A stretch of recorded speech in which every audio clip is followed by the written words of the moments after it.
โมตัสสะภะคะวะโตอะระหะโตสัมมาสัมพุทธัสสะนะโมตัสสะภะคะวะโตอะระหะโตสัมมาสัมพุทธัสสะนะโมตัสสะภะคะวะโตอะระหะโตสัมมาสัมพุทธัสสะพุทธังธัมมังสังฆังนะมัสสามิ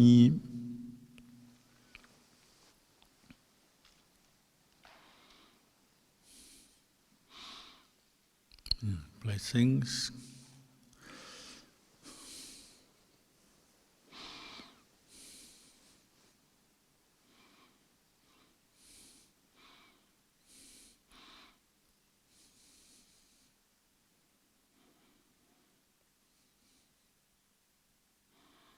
Many people in non-Buddhist countries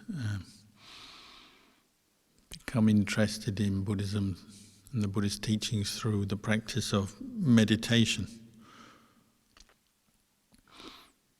But one problem is that the word meditation isn't really from Buddhism or the Buddha's teachings. It's an English word that has its roots elsewhere. And so often people have their own interpretation of what it means. Usually it's considered to be a translation from the word Bhavana, which is the Buddha's word. The word Bhavana often is translated as development, or to bring up, or to bring into being, meaning something that wasn't there before, to bring it up, bring it into being, or for something that was there already to develop it further.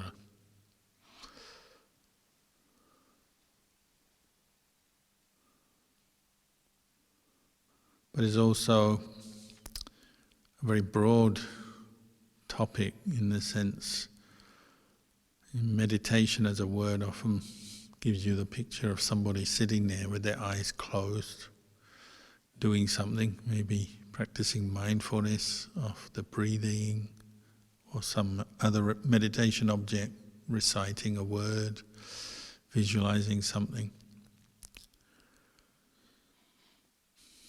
One way the Buddha talked about Bhavana, or what we call meditation, he divided it into 4 categories. There's Kaya Bhavana, so the development of body. Sila Bhavana, the development of sila, so moral integrity or harmlessness, you could say. Citta Bhavana, the development of consciousness, the mind, sometimes we say the heart, or even the heart-mind. To be free from kilesa, impurities, hindrances. And the last is Panya Bhavana, development of clear knowledge and vision of the way things are, that removes or uproots mental defilement, gets us beyond suffering. So these are 4 areas that we divide this word Bhavana into. They're obviously all linked, but the first 2, Kaya Bhavana, Sila Bhavana, tend to focus more on the physical world and our interaction with the physical world as a human being. The last 2, Citta Bhavana, Panya Bhavana, more to do with the training of the mind internally, particularly in terms of developing states of calm, stillness, samadhi, by practicing mindfulness, and then using that state of calm to investigate the truth, developing insight or clear knowledge and vision of the way things are, panya.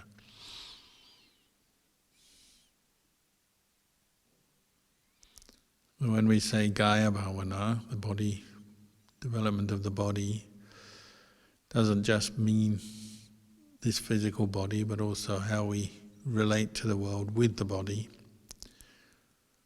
So how we relate to our environment, our immediate environment, or the environment on a bigger scale, so the environment of the whole world, land and air and water, the elements, the resources of the world, and so on.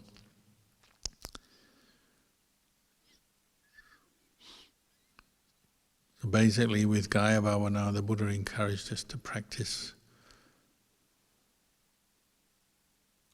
developing qualities such as restraint, moderation, moderation or restraint in how we use this body as we interact with the world, how we use the resources, the things of the world.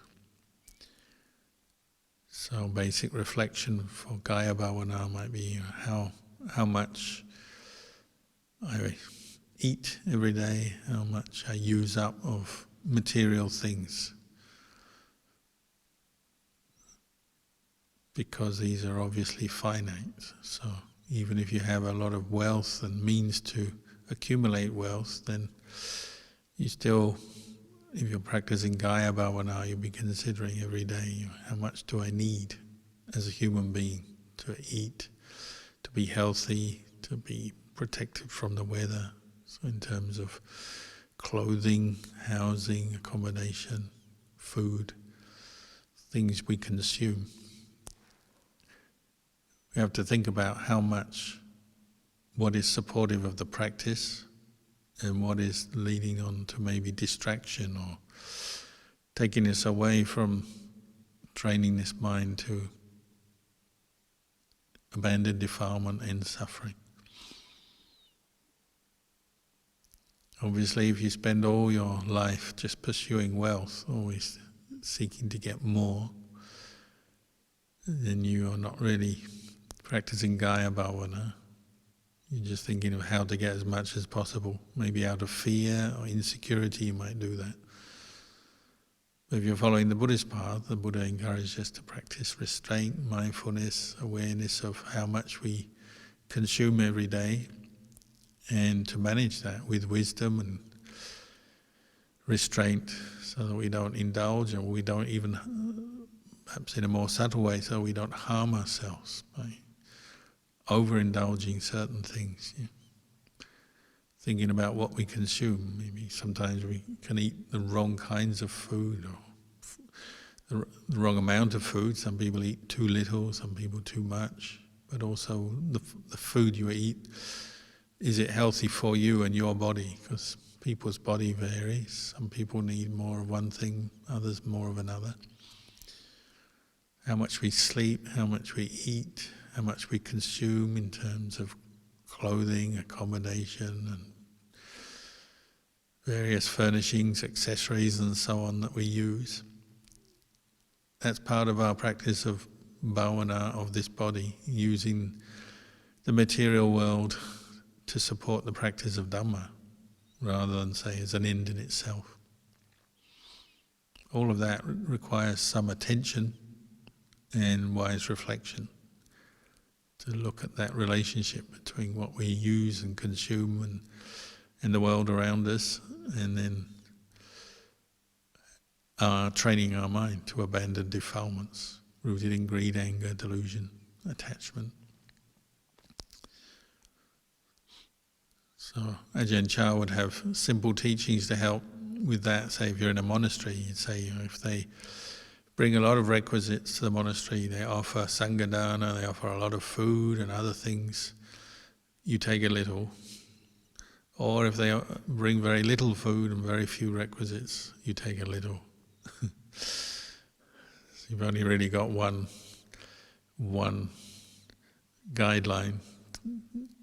Take little, eat little, indulge little, meaning just learn how to get by on what you need, what's enough, rather than just pursuing wealth and getting more things for the sake of it. Because obviously a monastery is not a place for that. This is not business or a commercial place. So just learn how to take what is just enough for your needs. So when Ajahn said take little, what he means is take just enough rather than indulge. There's a lot, you take just enough. There's a little, you take just enough. And obviously you consider other people around you as well in the monastery, or if you're in a family, you consider the family, or out in society we have to consider other people as well.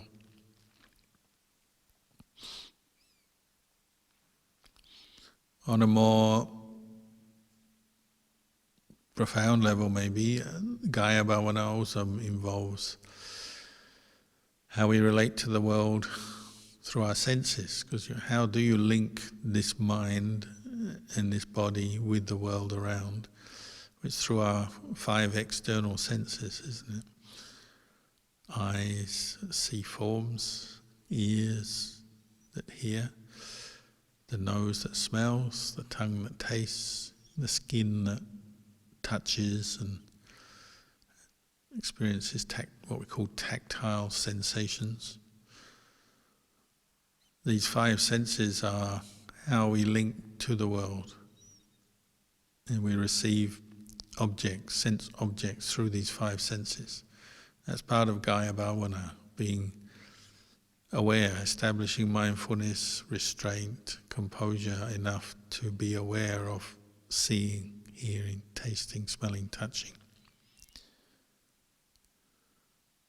If we are not practicing awareness, mindfulness, not developing understanding of how we use our senses and how our senses interact with the world, we won't yet understand how suffering is triggered.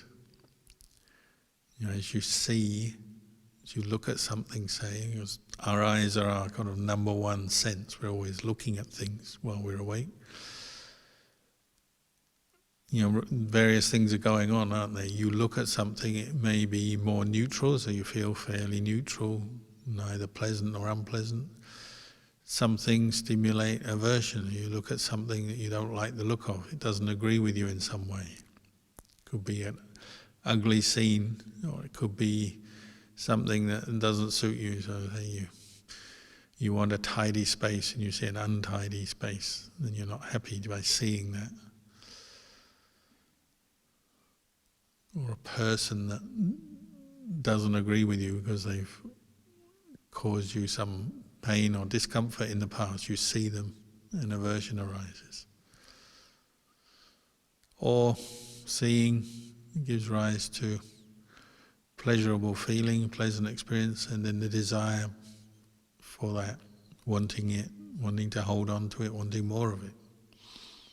So you see food, even before you've smelt it, you see it maybe, and there's an attraction there. See a person you find attractive, so just seeing them brings up desire, pleasure, and so on. So seeing, hearing, tasting, smelling, touching links us to the world, gives rise to feelings of pleasure, pain, neutrality. We have to practice restraint there. That's what we call Gaya Bhavana, because these are physical senses. Even though the mind is kind of using them, but we have to train the mind to be present as you're seeing, as you're hearing, so that you don't immediately fall into reactions of desire and aversion. So that's a whole practice in itself. A big part of monastic training is training your senses to be mindful as you have sense contact, as you use your eyes. Are you just letting your eyes wander, or do you actually bring mindfulness and some wise reflection and restraint to that act of seeing? Same with hearing, tasting, and so on.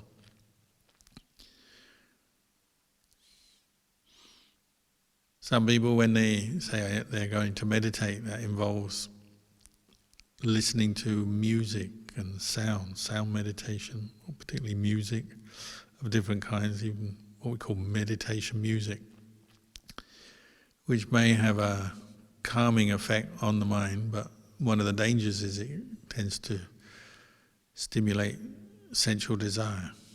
As you relax and you start to enjoy it, maybe it puts you in a good mood. But that can become a form of craving and attachment. In the time of the Buddha,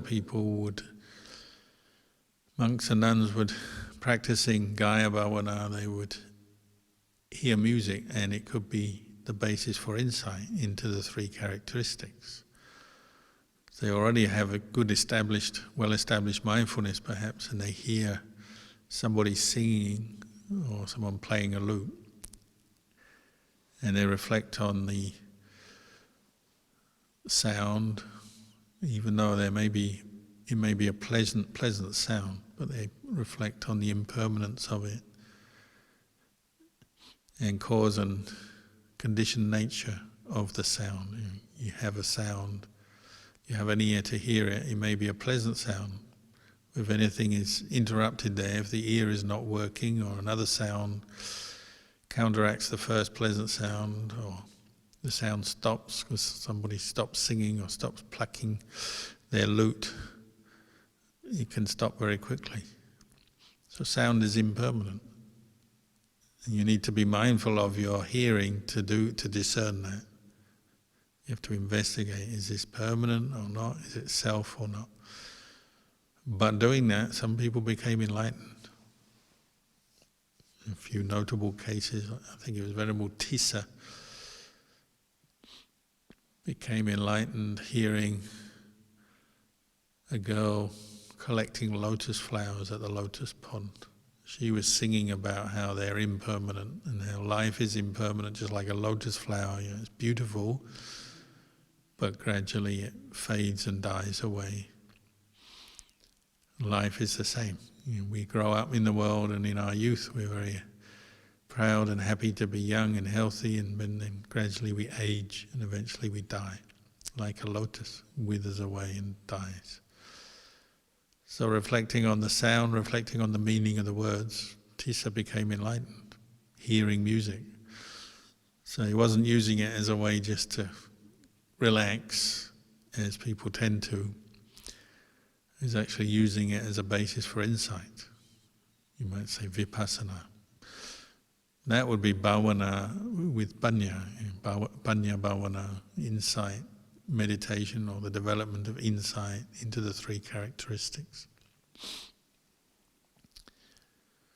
But it begins as Gaya Bhavana. You see the link there between these four different kinds of bhavana. You establish mindfulness with the hearing. He was a monk, so he probably had great restraint, sila. He's following his rules as a monk, and he wasn't harming anyone. He was training his mind in mindfulness, and then he's training in insight, following the sound of the words and the song of the girl collecting lotuses. So all these four bhavanas, they work together in that instance. It begins with Gaya Bhavana, establishing mindfulness of the sense contact with the ear. Sila Bhavana is more restraining actions, physical actions and speech. And it requires certain activities of the mind as well, abandoning the intention to break the precepts, basically. The intention to undertake, say, the first precept, not to kill, you need to establish that intention in your mind. I undertake not to kill. So that's a mental thing. But it's actually using the rule to train body and speech, so you don't physically kill or hurt other living creatures, or you don't use your words to instruct someone else to kill.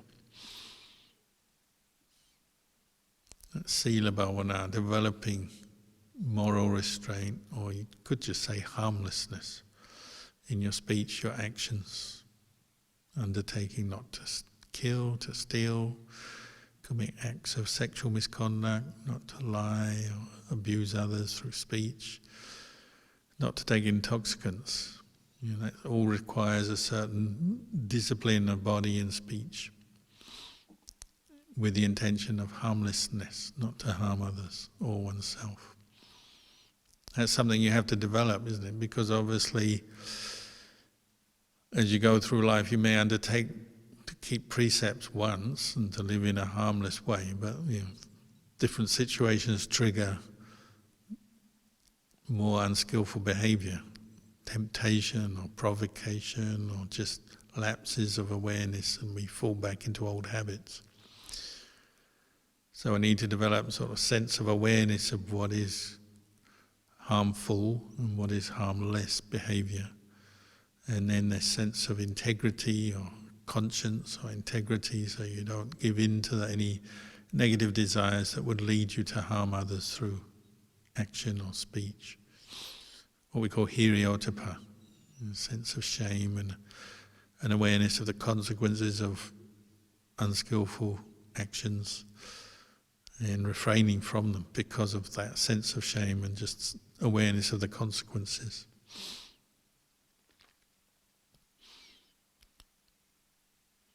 As the Buddha said, if you give in to an unskillful intention and harm someone physically or through killing or physically hurting, trying to hurt, or stealing, or sexual misconduct, or verbally through lying or abusing, you do it once, it gets easier, doesn't it? Every time you do it, it gets easier. So you need this restraint and the hiriotapa to close that down or stop you doing it, so that it actually gets harder. When you have hiriotapa, you have a sense of shame and restraint. It's harder to kill, steal, commit acts of sexual misconduct and so on. If you give in to the greed, the anger, the confusion of mind that leads you to break precepts, well then it gets easier. So second time round it's easier if you've done it before. Third time, fourth time, fifth time, easier and easier. So with Sila Bhavana, a lot of it is about establishing the intention to refrain from those unskillful acts over and over again. It can be quite frustrating, but you have to keep practicing until it's second nature, until it's established. That's what we mean by development of Sila. It's a training, it's something you're cultivating these skillful qualities and abandoning the unskillful intentions that would lead you to break Sila.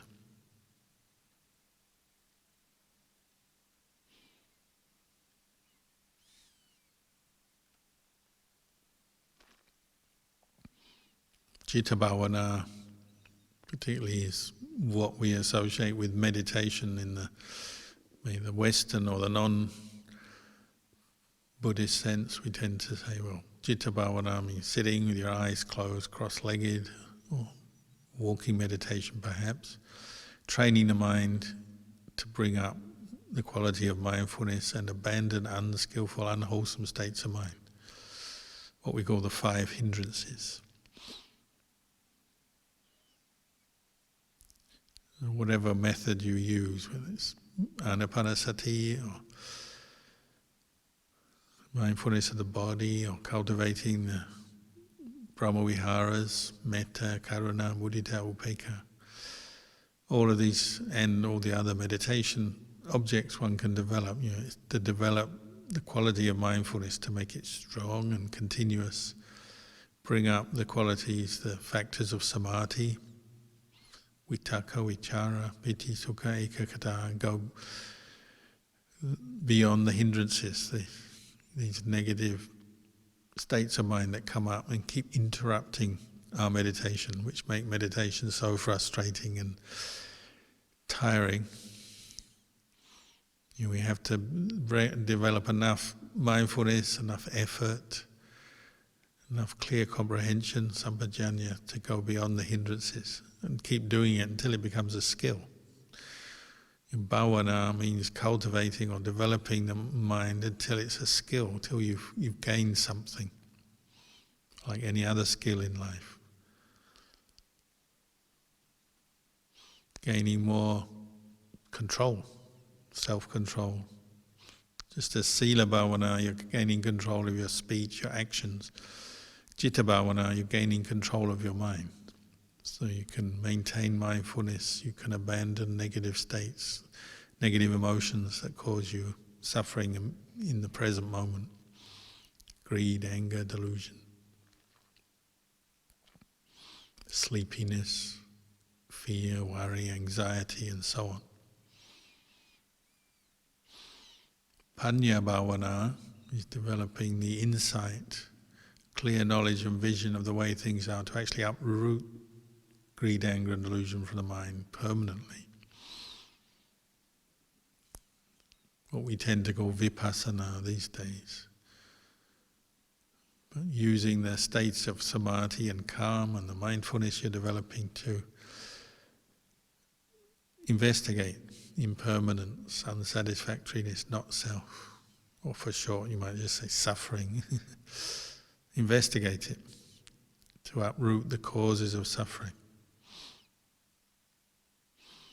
So in that sense, anything that causes you suffering is where you have to investigate. That's your teacher. One of Ajahn Chah's favourite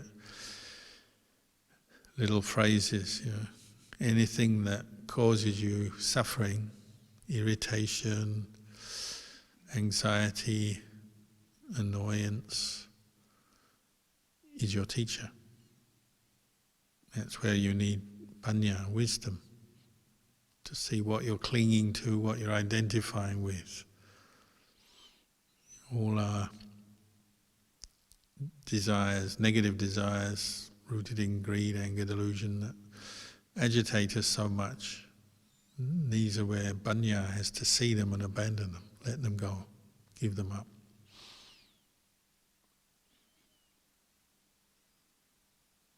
For wisdom to work well, we need the other three kinds of bhavana to support. So the training of the body, sila, then citta bhavana, training of the mind in mindfulness and samadhi, so that the mind can see clearly what's going on, see the impermanent nature of different moods, feelings, memories that we attach to, see the impermanent nature of the body. Again, coming back to the body.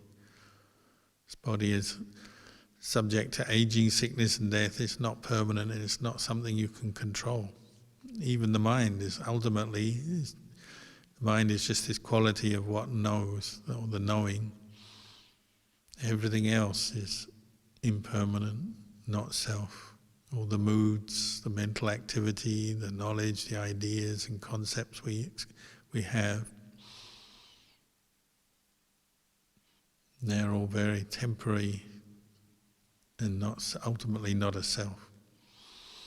So they say the arahant, the fruits of all this bhavana brings the mind to experience Maggaphala, Nibbana. The Nibbana, the arahant, they have full mastery of their mind because insight is established. Nothing can overwhelm their mind. They're not enslaved to their negative emotions of rooted in greed, anger, delusion, fear, jealousy. They can abandon those in whatever the situation. And they have the strength of mind, the mindfulness, the insight to abandon, to let go. So they're not a slave to anything. So we say their mind is free, liberated. One way they describe an arahant who's mastered their mind through bhavana, they can see beauty in what is unbeautiful if they need to, if they choose to, they can see that, they can look for that and see it. Or they can see the unbeautiful in the beautiful. The obvious one, say the body, the physical body, the arahant can see the ugly side of it, the repulsive side of it. Seeing beauty in the unattractive may be hard, but maybe on a deeper level, see the beauty of the mind, like maybe see somebody who's not particularly attractive as a person, maybe their character is a bit rough and ready, or their body is not particularly attractive, but maybe their mind is beautiful. Maybe it's with the Dhamma. You can see, the Arahant can see the Dhamma of that person, or the Dhamma of the situation. So seeing something that maybe is ugly on the surface, maybe there's some beauty of the Dhamma at work there.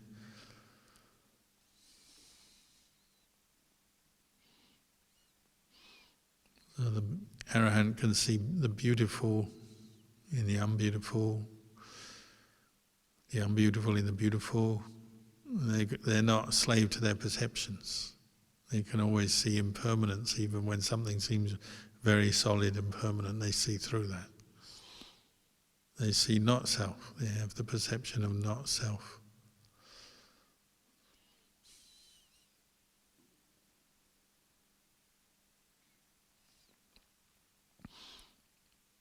So this word bhavana, which is often translated as meditation, is, when you look at it from the Buddhist perspective, it's quite a complete word in the sense that it's linked to kaya bhavana, sila bhavana, citta bhavana, panya bhavana.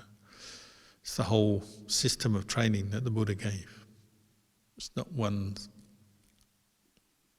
simple action, say like sitting with your eyes closed, but it refers to everything, different aspects of the practice, in all postures, all situations.